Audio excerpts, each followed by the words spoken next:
77年前发生228事件，伫228进前，由郑南榕基金会甲蔡瑞国舞蹈研究社共同发起的228点控纪念活动，正式来到第8年。因这个行动呢，就是要招大家伫咧这个拜六上街头面对这段历史，也呼吁政府爱继续坚持转型正义，针对加害者救济专法、不计为止保存专法、甲中正纪念堂拢爱处理，才会当真正实践台湾的民主价值。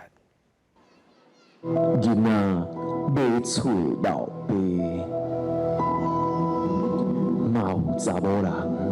死伫街头。用手机念诗，讲出228受难者悲伤的心情。今年是228事件77周年，郑南榕基金会甲蔡瑞国舞蹈研究社也持续共同发起228点名纪念行动，呼吁政府赶紧提出转型正义法案的具体时间表。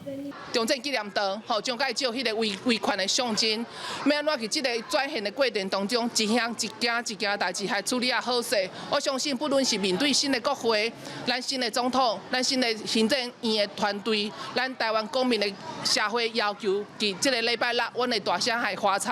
出来。 人权团体表示，出转会伫2020年5月已经锁定，目前是靠行政院用汇报的方式来承接业务。不过，人权团体批评，也有真侪转型正义的诉求犹原无得到解决。最重要的